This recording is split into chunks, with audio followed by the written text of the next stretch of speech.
All right, so today I have kind of a special surprise for everybody out there. We have Rick Schmidt, the COO for National Parts Depot here in South Carolina. And I thought it'd be a good time for us to talk about. He's a major sponsor on this show. He really does a lot for what we do around here. He's been from the beginning. I mean, you were actually in there right from the start. Well, yeah. And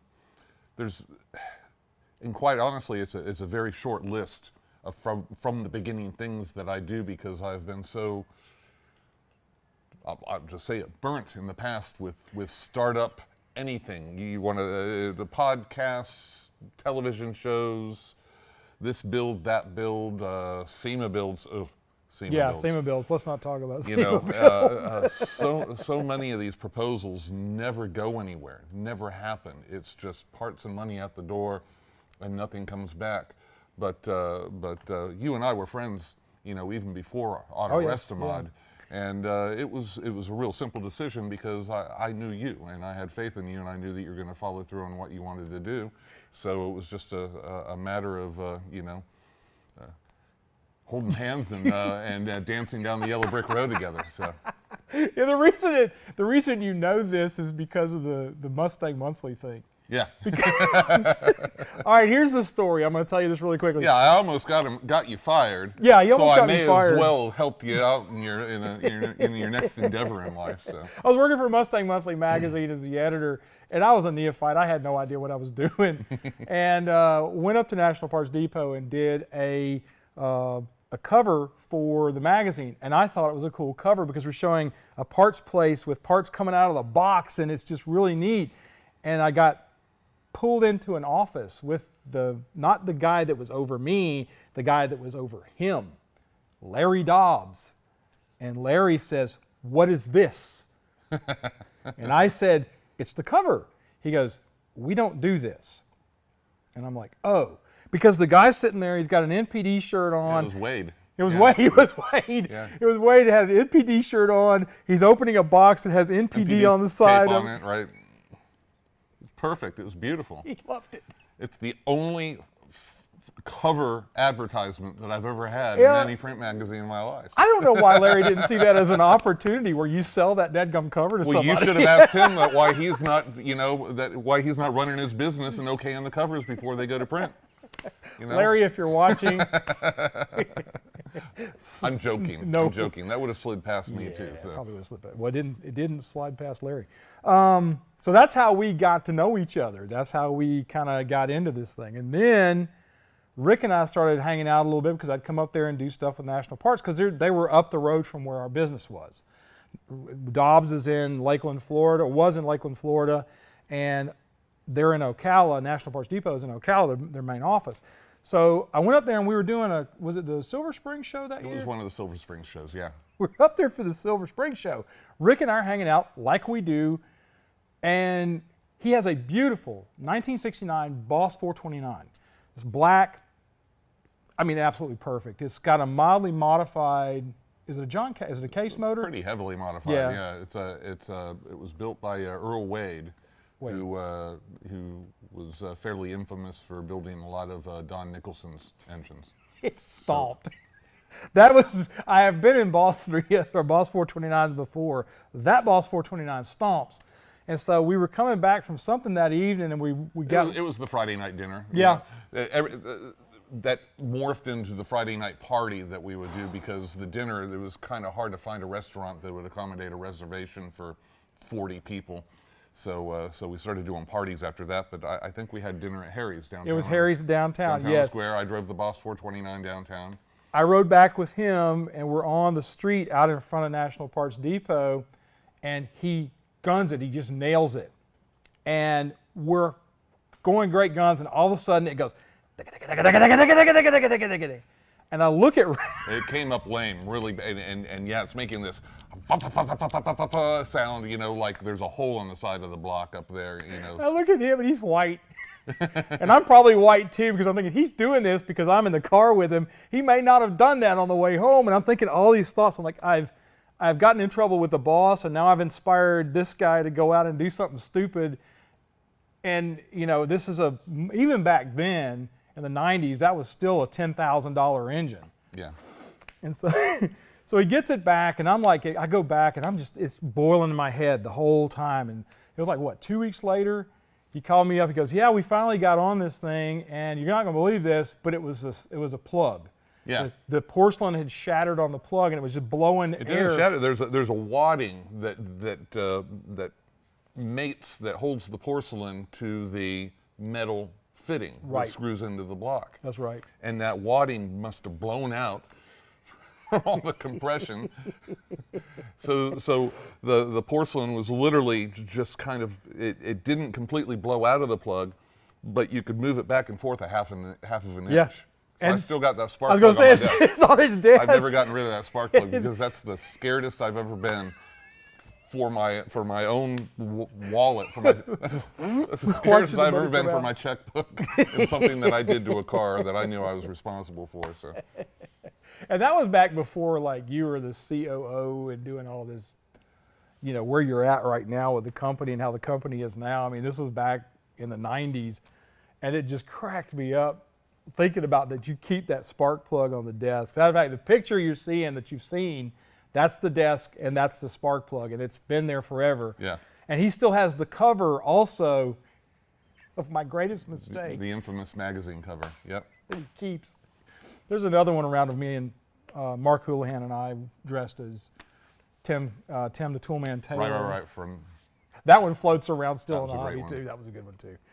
All right, so anyway, enough on that. Let's start talking a little bit about the business side of things, because it is a hobby for most people. For you and I, this is a business as well as a hobby, because that's the thing I like about you.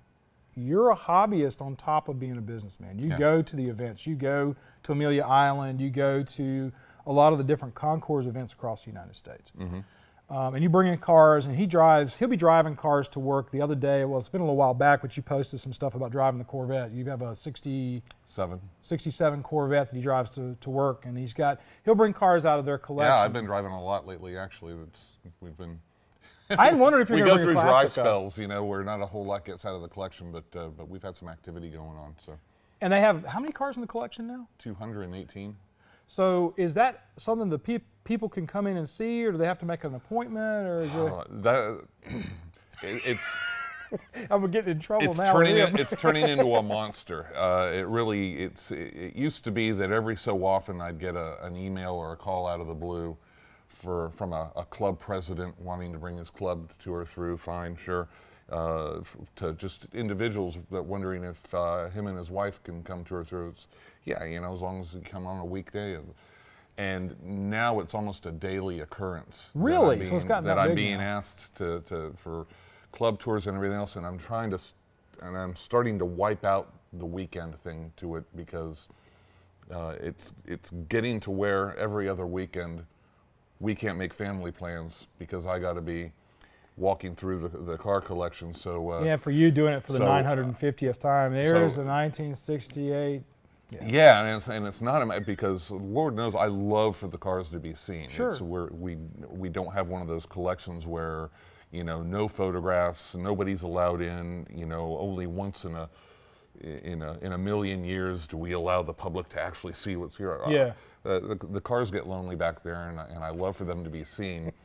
But it's not a museum. We don't have a ticket taker at the front door. It's not a part of our business. It is our hobby. Yes. So everybody watching, I would love for everybody to be able to see the collection. Just send an email in first and see if I can't work you in, and please during business hours on a weekday. Sure. And then I try to do as best I can with it. And you're actually really busy in like the Facebook groups as well. You're in Mustang. I see a lot in the Mustang groups and other places where you're actually putting in support to those groups where people are asking questions or people say something. And I love that about you. A lot of COOs are not that active in what they work with. Yeah, and I think, honestly, and this might seem a little, I don't know if it'll seem boastful or if it'll seem arrogant. I think there's a lot of companies, executives with companies, that are afraid of the backlash they'll get if they stick their nose out there, Yeah. or if they, that all of a sudden they're going to get piled on for this, that, and the other thing. I'm never afraid of that. Yeah. If I'm getting piled on for negative things, the moment I stick my nose into a forum, then obviously we're not doing everything. I love the way you look at that, Right, because that's different. Yeah. Problems are opportunities. Problems are, bad things happening are opportunities to fix them. There are opportunities to fix problems within the organization. Yes. There are opportunities to shine a spotlight on somebody who might not need to be with our organization. Right, right. It's all opportunity. But the real motivation I have when I'm in there telling people about, I jump in when people make these random comments about, it's all Chinese junk that comes from the same factory in China, is that I really, really have a distaste for all of the rumors and myths and urban myths that get perpetuated and grow and grow and grow on social media, on forums, all around the internet, about the nature of the parts business that is so false. And it's really not me out there saying, hey, this is Rick from NPD and you should buy from us because, and here I'm going to, kiss babies and shake hands and it's all about making more money. No, it's not about that at all. It's really me trying to educate and trying to pour some water on some of these fires that just aren't true.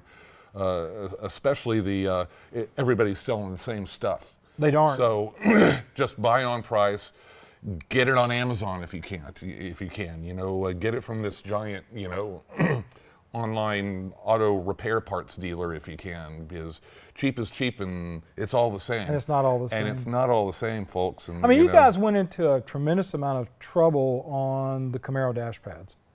Because we've got one for the 70 that we put on, and we did a video for you with you guys on that. Yeah, we went through several revisions to get that where we've got it today. Yeah. And like the rear wing, the 69, 70, and 71, 73 Mustang rear wings. They you guys do the work, and that's where really the problem lies. I don't think the problem lies so much in where you're getting it manufactured, so much as the attention to detail in the beginning, middle, or end of the parts. Like we've gotten some stuff in recently that I get why they did what they did, but you and I both look at it the same way. Well, why didn't you just go to that extra degree?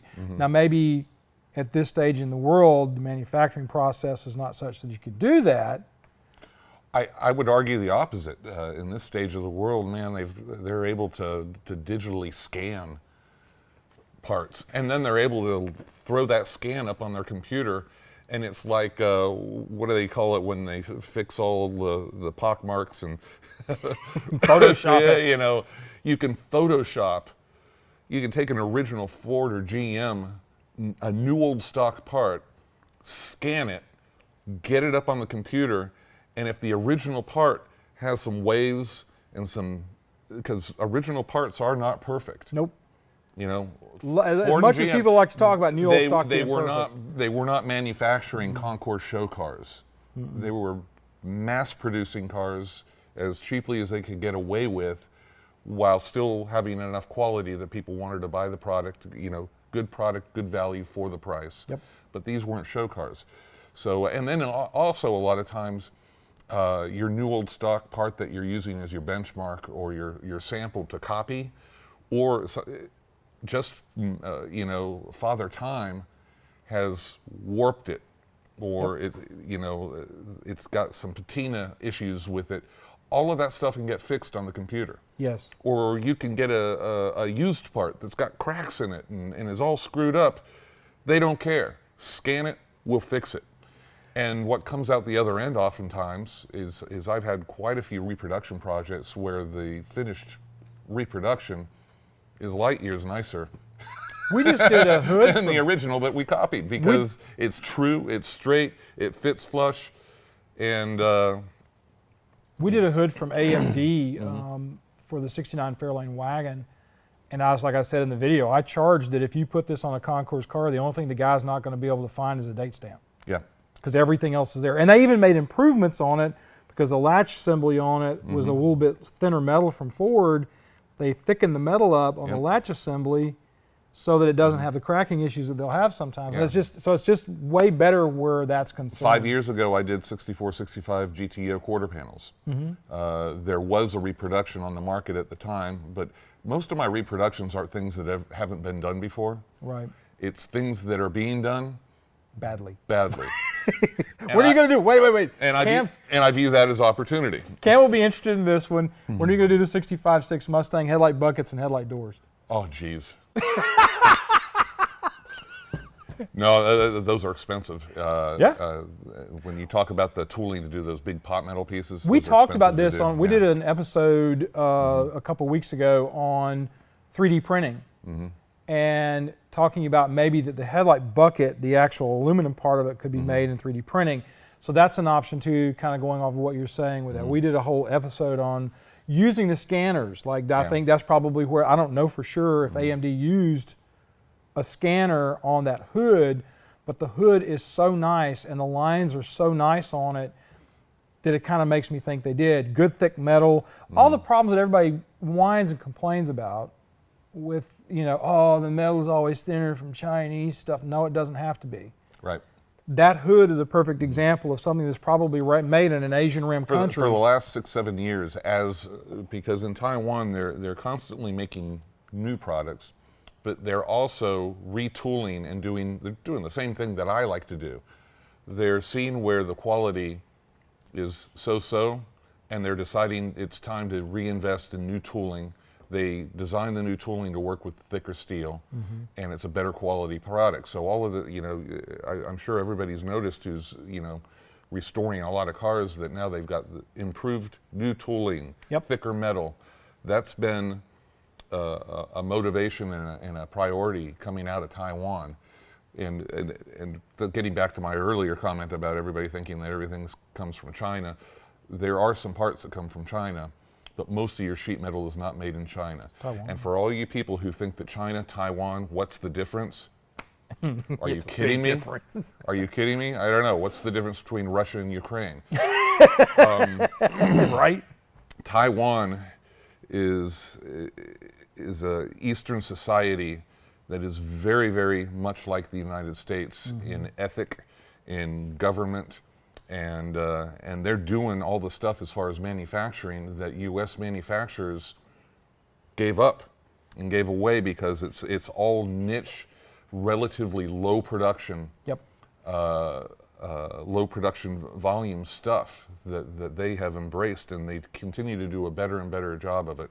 So Taiwan is not China by any stretch of the imagination. And when you see the evening news and you hear about us being nervous about China possibly taking Taiwan back, because back in the revolutionary days, post World War II, when the communists took over China, all of the capitalists in China fled to Taiwan, and that's what developed into the current government today in Taiwan. So we want. And they were very Western in their thought process. We want to take care of those guys. And back in the 80s and 90s, the technologies were different. It was just a different mindset and context, and there was a poor reputation of Taiwanese reproduction parts back then. But they do a much better job today, and the only really bad stuff that's left out there is still tooling that we haven't been able to justify retooling, because that's a whole another long conversation. Is people need to realize that 65.6 headlight doors. Yeah, tooling. Let's say if I wanted to do new tooling for this 67 Mustang for the front fenders, right and left hand side. Right. The tooling cost alone would probably be between $500,000 and $600,000. Yeah. I think a lot of people don't realize over the cost $500,000 just for tooling. And that's not your stamping dies and all that. And then they're going to want to do 1,000 pair at a minimum, right off the bat. So you've got a lot of fenders to sell, and you've got over $500,000 of tooling costs to amortize, and it might be 5, 8, 10 years before you ever get to the break even. Wow! So it's not a small decision to, let's just retool this and do it better.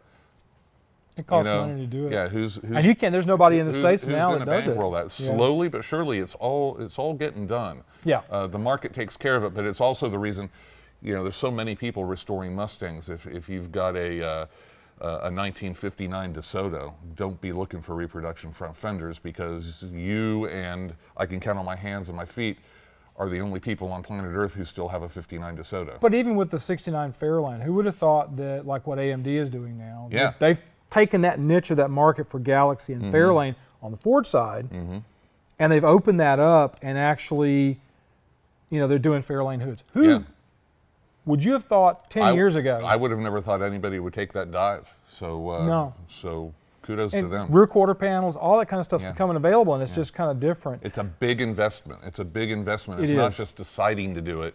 It takes green money, after tax money, takes a lot to of reproduce parts, and if you reproduce it, people got to be able to buy it, which means you can't just dive in, pay for this expensive tooling. It's not going to be in hot demand except for the people who really need it. Yep. But then you're selling so few that you have to divide your upfront costs between each of the parts.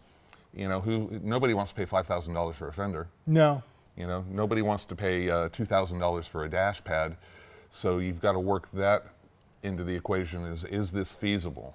Can I pay for the Can tooling? you get your money back out of it? Can I do a run of 200 or 500 or 1,000 pieces and hope to sell them all and ever get my money back out of it? Because there's a lot of times people will clamor for parts, and the parts like I had a friend of mine that was doing the Ram Air system for 72 Torino, which there was like 14 of them made, I think. I don't know what the real number is, but it was low.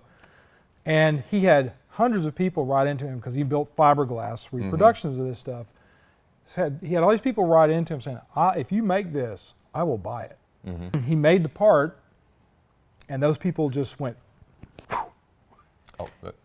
The same thing. And that happens a lot in this side of it when there's so many people. I'll get on a forum and just throw an idea about a product out there, and everybody says, I would pay more money for higher quality. They won't. Okay. No, they won't. And I'll buy you a beer someday too. You see me at the show, come find me. Right. It's not about greed. It's really about survival. As a company, you've got to survive. You've got to make smart decisions. Not so that you can buy your own private island, but so that you can continue to turn the lights on and have a place for your employees to come to work. So you got to make smart decisions, and. But it really shocks and amazes me the amount of parts that are available out there these days, the amount of manufacturers that are involved. And everything too, not just Mustangs. It's not just overseas. There's so many domestic suppliers that we buy from. Most all the upholstery is still cut and sewn here in the U.S., carpets, wiring, you name it. When people say, oh, it's all the same stuff coming out of the same factory in Taiwan or China, NPD right now has over 1,100 active suppliers that we buy from. Those are from huge publicly traded manufacturing corporations to small mom and pops that are making something in their home shop nights and weekends, when they're not doing their day job. And it's because they have a passion for it. And everything in between. Yep. Some of the places that we buy some of our little concours details from are trade secrets because we managed to find them. Yep. We know where it's at, and none of my competitors know where it's at. So sometimes our customers are frustrated. Who's the manufacturer? We don't really tell people that because you don't want people to know. I mean, if you got a corner on something, keep that corner. Or an awful lot of time when there's 3 or 4 different versions of a particular part, and we know which tooling, which manufacturer is the primo version. Yep. That's another thing where y'all got like an ABC. I'm a little bit reluctant to put all of the manufacturers' logos onto the website because all my competitors are going to do is go there and go for them. Oh, there's the recipe. Yep. It's like Kentucky Fried it'd be like Colonel Sanders just putting the recipe in on the front door as you're walking in. Here's how we make it. And next thing you know, churches and Popeyes, all their CEOs are going to be sitting there with their camera, taking pictures.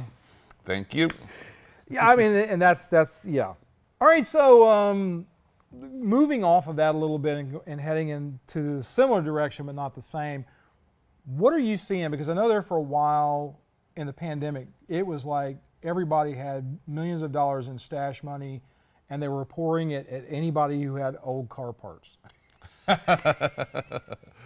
The pandemic was a once in a lifetime type of, I hope once in a lifetime. Let's hope we don't have to live through another one of those. But it was one of those weird situations. You almost didn't want to brag about it. People would ask you, geez, the pandemic and all this going on, how's your business doing? Fantastic. It's never been better. Right. But that's really, everybody, a lot of people were forced to go home, work from home, where everybody discovers they can really do their job in about 15 or 20 hours a week instead of 40 hours a week. But, and even beside all of the jokes, a lot of people with time on their hands, they can't go on vacation, they're not spending money on vacations, they're not spending money going out to restaurants, they're kind of stir crazy, they've got cabin fever, but they've had this project sitting in their garage or in their back shop that they've been talking about how they're going to restore that someday. And when does someday ever happen? Everybody knows somebody who says, someday I'm going to restore that car 2020. as it sinks into the mud. Well, as soon as the pandemic hit, all of a sudden people took a hard look in the mirror and said, you know what, someday is today, because if I don't do it now, with all this time I have on my hands, sitting at And with home, all that's going on, you don't twiddling know. my thumbs with nothing but soap operas to watch, if I don't do it now, then I'm kidding myself if I'm ever going to do it. So a lot of people just dove in to, and some of the projects they hadn't started, some of them they were in the middle of, but they had been in the middle of it for 10, 20 years now. Whatever the circumstance, wrenches started turning, torches started, popping, and our phones and our internet just went through the roof. Lit up. Now, juxtapose that against the fact that all of our suppliers were also enduring the pandemic, and they were having employee shortages, homesick, or they were just shut down altogether. They were having material shortages because all the manufacturers of the raw materials that you need to build the restoration parts, they're dealing with COVID. So here we've got this high demand for parts and a low supply for getting the parts. You guys were kind of why were we custom made for that situation is because NPD, since day one, my dad has always been you can't sell apples from an empty cart kind of guy. So we've always been, the silly ones, the ones who don't follow convention, the ones who never went to college and got a business degree and learned about turn ratios. We know about turn ratios, we just ignore them. We were sitting on acres upon acres, and I'm not lying, acres. Our main headquarters is an 8.5 acre building. It is. Full of restoration parts going into the pandemic. So we had a buffer. We had an inventory, a killer in-stock inventory without peer. Nobody, I can say confidently, cockily, nobody in the country, nobody in our industry had the inventory that we had on hand. So as everybody starts running out of this, that, where are they going to get it? You guys were basic. Here. So you guys are basically we like picked up an awful lot of market share from the pandemic.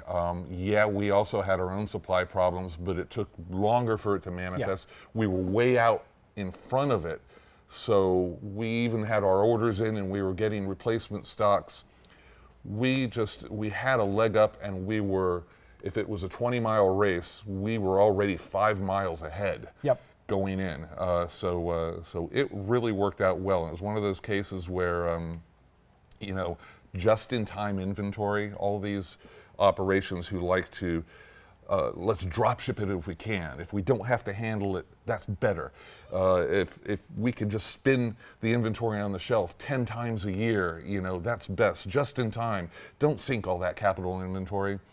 That works great in theory, and that works great in sunny skies when in fair weather. But as soon as the poop hits the fan, you better have inventory, and that's what we had. So you had the inventory, and then as time went on, you guys were getting. I mean, because you're selling so much, you're running out of stuff.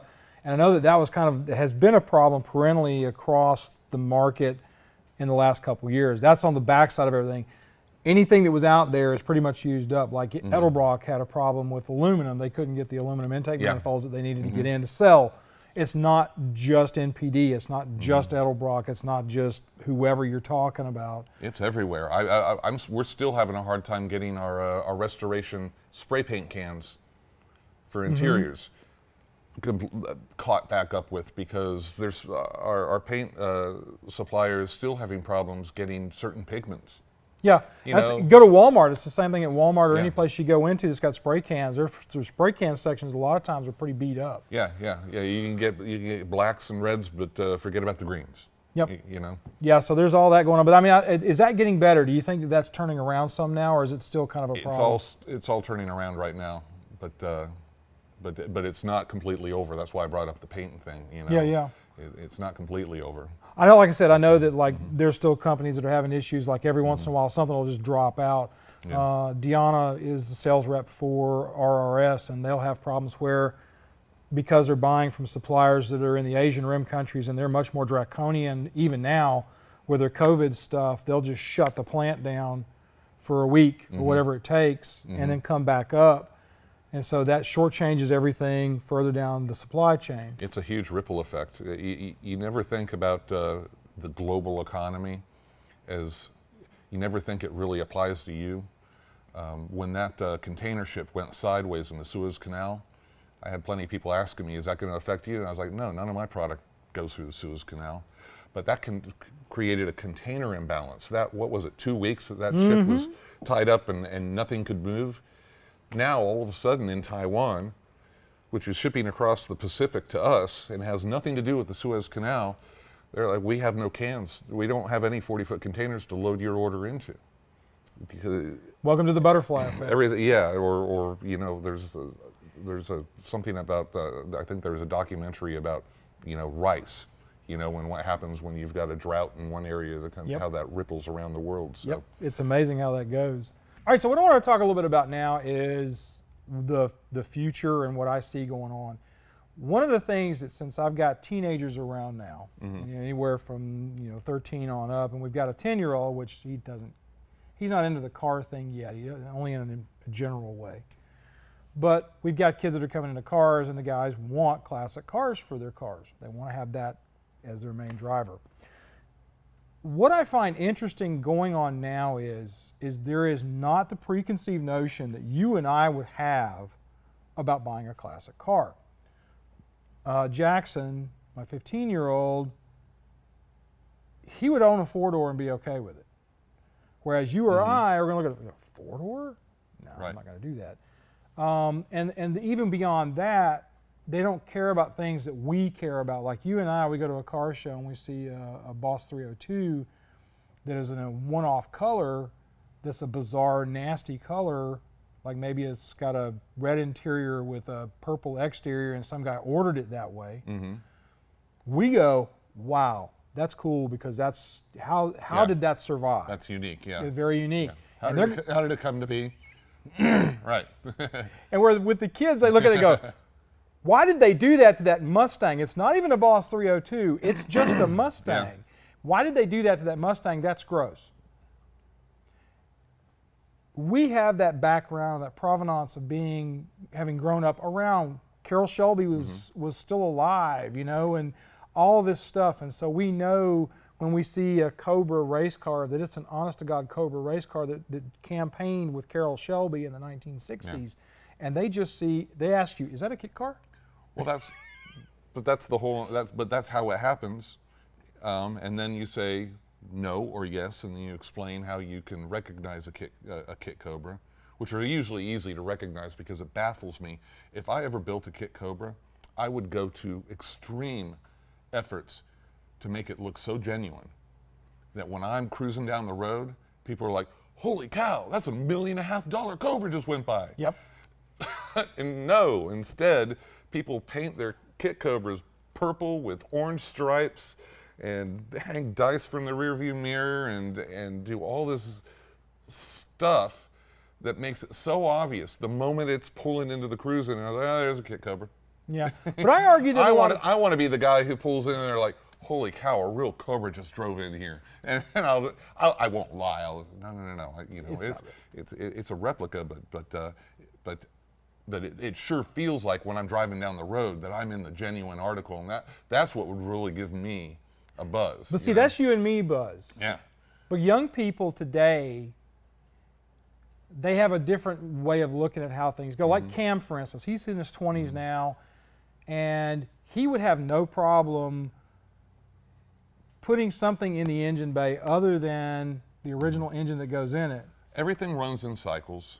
Fads run in cycles. The Restomod thing has kind of run in a cycle and had different approaches to it. The one thing that I think that runs constant is you got to have inventory of cars. Without the cars to make your own, what are you going to do? And that's why it's actually kind of a good manifest destiny thing that the younger people are cool with doing a four-door. We're cool with going with a classic car that we would have thought, well, that's not really collectible or desirable. Right. They don't have that frame of context. That to them is cool and desirable. Great, because that'll save those cars. Only problem being is most of the four-doors have met their maker in sacrifice to a hard top in your local junkyards because nobody thought they would ever be collectible. So they were cheap used cars that were abused, run into the ground, trashed, and they're gone.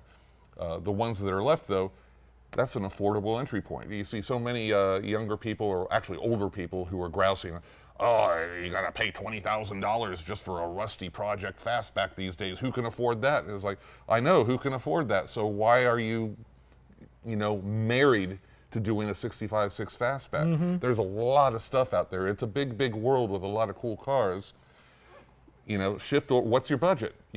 You tell me your budget and I'll pop up a bunch of cool stuff that you can do. Just don't be so.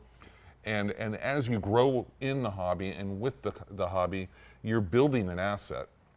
I'm not saying this is a profitable hobby.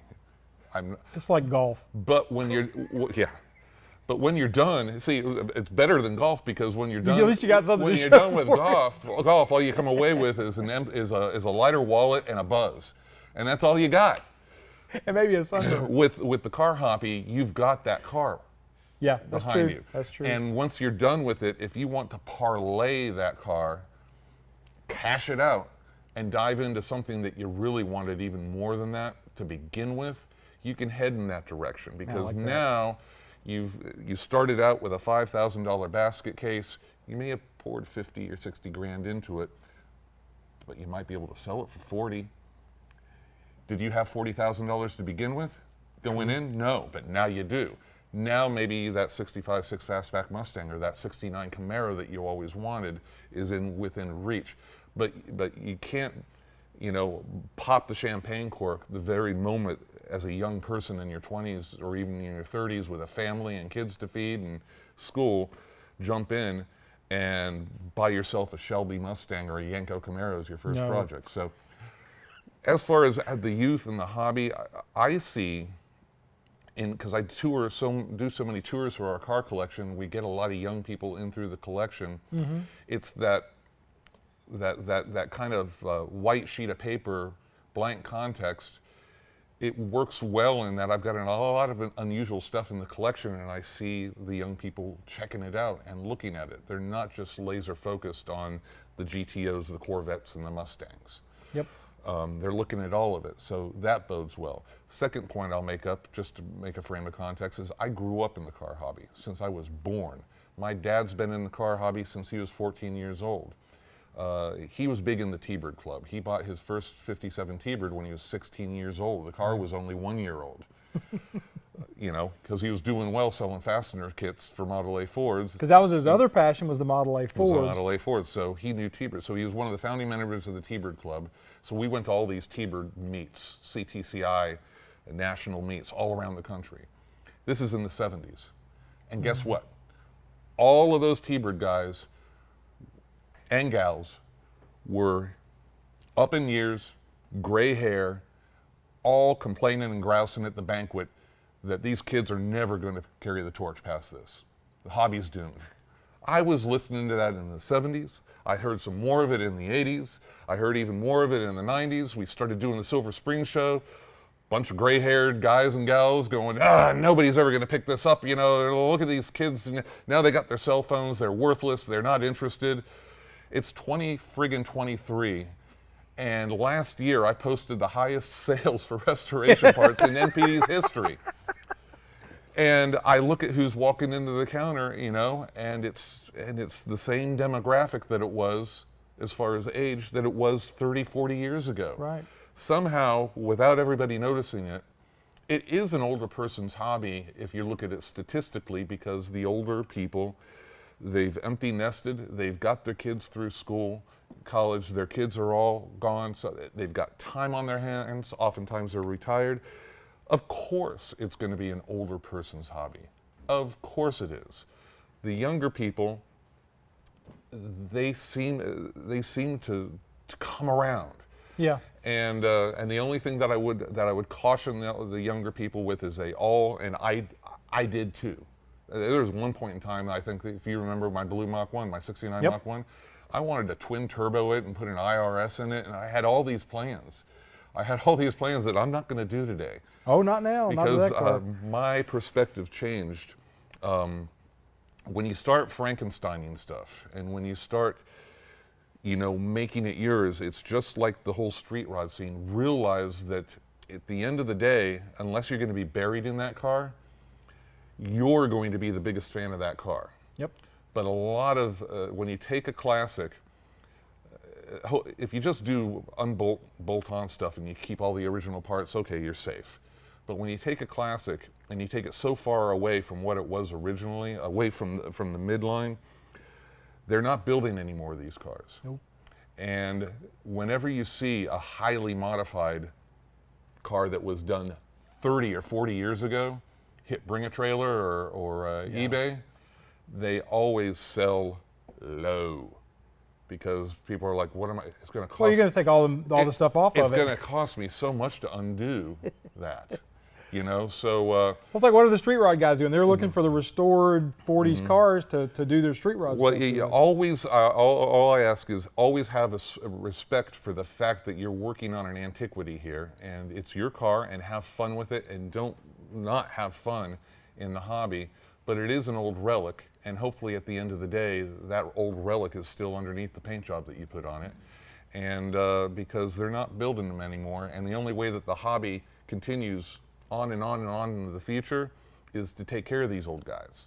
Yep. Because I do not predict that, we can just throw those away and forget about them, because 30 years from now, we'll be restoring 2020 model Shelbys. No, you won't. Nope. They didn't build enough.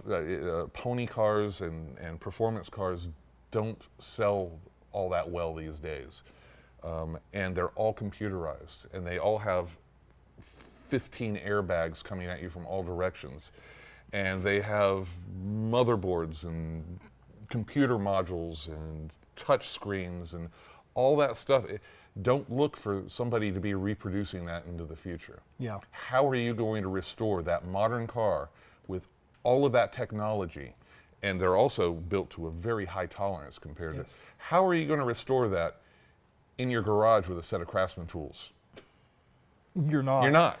So really, the cars of the and I start with the 50s, because you want to build a car that you can actually get out on the interstate, do 70 miles per hour, so you don't get run over in it. So the cars of the 50s up through maybe the mid 90s to late 90s is really where the restoration hobby will likely stay. Especially since now we're getting pushed further and further towards electric vehicles or hybrids, alternative fuel. Those are also cars that are going to be far too expensive and technical for you to restore. Right. Nor are people going to have the same type of enthusiasm for them. Their cars are becoming more like appliances today than an extension of your personality, you know? I agree with that. This old Mustang, somebody bought that car brand new as an extension of their personality, and they had a lot of heart in that car, and that's what really drives the hobby. So I think going forward into perpetuity from the 50s to the 90s is really where the hobby is going to stay, because that's all you can practically deal with in your home garage without completely blowing the budget. That's what parts are going to be available for. So don't wreck it.